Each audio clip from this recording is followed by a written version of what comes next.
미국 메디케어에서는 카이로프락틱의 이학적 검사 내용에는 통증 압통, 비대칭성 및 부정열, RM 이상, 조직과 긴장의 변화의 4가지 항목 중 2가지 항목이 들어가야 하고, 비대칭성 및 부정열, RM 이상 중에는 이 중에 하나는 반드시 들어가야 한다고 명시되어 있습니다.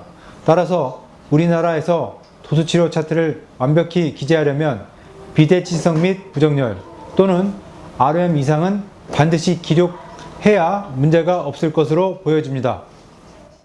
환자가 오면 첫째, 우리는 통증 압통의 정도를 체크해야 돼요.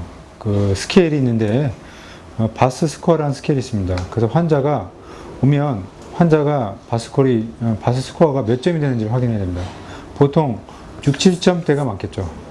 그래서 치료하고 나면 보통 3점, 2점 정도로 이제 내려갑니다. 그래서 우리가 처음 초기 방문,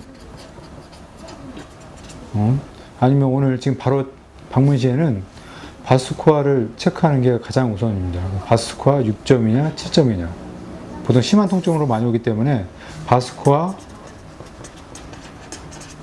6조는 7점으로 체크하는 게 일반적입니다. 그리고 바스스코어 이런 통증 점수가 끝나면 아까 우리가 검사했던 메디 밸런스를 이용한 체형 측정기를 통한 검사를 해가지고 그 검사를 통해서 아까 했던 머리 부분, 그 머리가 좌우로 얼마만큼 기울었냐에 따라서 10점, 5점, 빵점, 어깨가 같은 높이로 있느냐, 약간 기울었느냐, 안쪽으로 치우쳤느냐, 척추 같은 경우는 일직선이 있냐, 척추가 약간 가쪽으로 굽었느냐, 아니면 완전히 확연하게 굽은 자세가 보이느냐, 히프 같은 경우는 엉덩이가 같은 수준이냐, 어느 한쪽이 높으냐, 많이 높으냐, 앵클 같은 경우도 발 앞쪽으로 똑바로 향한 자세냐, 아니면 가쪽으로 하나가 향한 자세냐, 아니면 확연하게 더 틀어진 자세냐를 보고 이제 우리가 측정을 하게 되겠습니다. 그리고 옆으로 보는 자세는 목이 똑바로 선 자세인지, 아니면 앞쪽으로 약간 더 기울은 건지, 아니면 확연하게 더 기울여져서 아니면 일자목이 더 확실하게 돼 있는지, 그리고 어퍼백 같은 경우는 정상적인 등이 둥근 자세인지, 아니면 약간 둥근 자세인지, 확연하게 앞으로 이제 머리가 나감으로 인해서 뒤로 둥근 자세가 되는지, 몸체 같은 경우는 똑바로 선 자세인지, 약간 뒤로 기울어진 자세인지, 확연하게 뒤로 기울어진 자세인지, 복부 같은 경우는 배가 평평한지, 볼록 나왔는지, 이제 나와서 늘어졌는지, 그리고 하지 같은 경우는 허리에 정상적인 굽음이 있는지, 그럼 약간 있는지, 확연하게 있는지를 이제 확인해서 여기다 각각 점수를 체크하게 됐습니다. 만약에 우리 아까 검사했던 분은 머리가 약간 기울었어요. 오늘 9월 5일이니까 5점.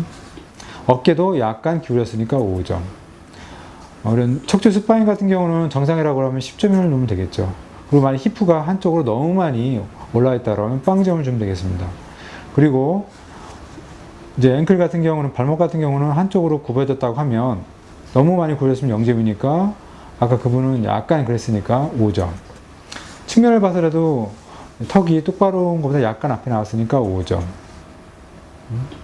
10점, 5점,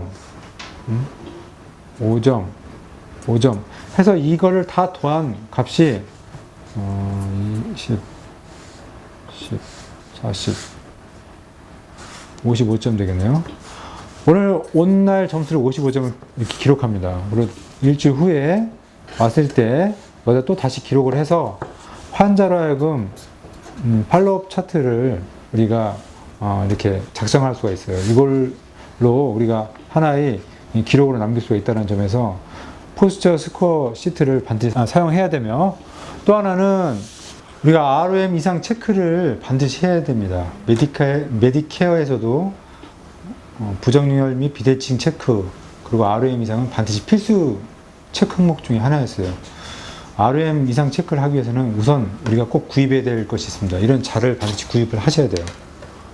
그리고 또 하나는 스콜리오메터, 즉 측만증 계측할 수 있는 이런 이 두 개는 반드시 구입을 하셔야 됩니다. 왜냐? 만약에 실사가 나왔어요.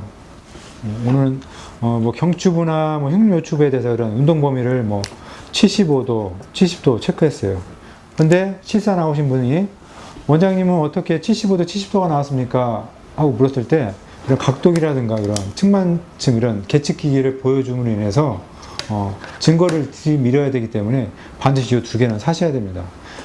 우리 여기 관절 가동 범위가 있는데 이거는 AMA 방식으로 보통 미국이나 구라파에서 많이 쓰는데 이것은 각 부위별로 되어 있죠. 경추부, 흉요추부, 그리고 어깨관절, 팔꿈치 관절, 손목 관절, 고관절, 무릎 관절, 발목 관절이 있는데 이것을 일일이 다 기재할 필요는 없어요. 환자가 아프다는 부위만 기재를 하는 겁니다. 오늘 만약에 환자가 어깨가 아팠다. 그럼 어깨만 기재를 하는 겁니다. 오늘이 9월 5일이니까 5월 5일 해가지고 이렇게 기재를 해가지고 진료실에 있는 복사기를 이용해서 스캔을 띄게 됐습니다. 스캔을 떠서 이렇게 해서 버튼을 누르면 인해서 컴퓨터에다 스캔으로 입력을 하게 되겠습니다. 그런 식으로 해서 RM 이상 체크를 하면 되겠습니다.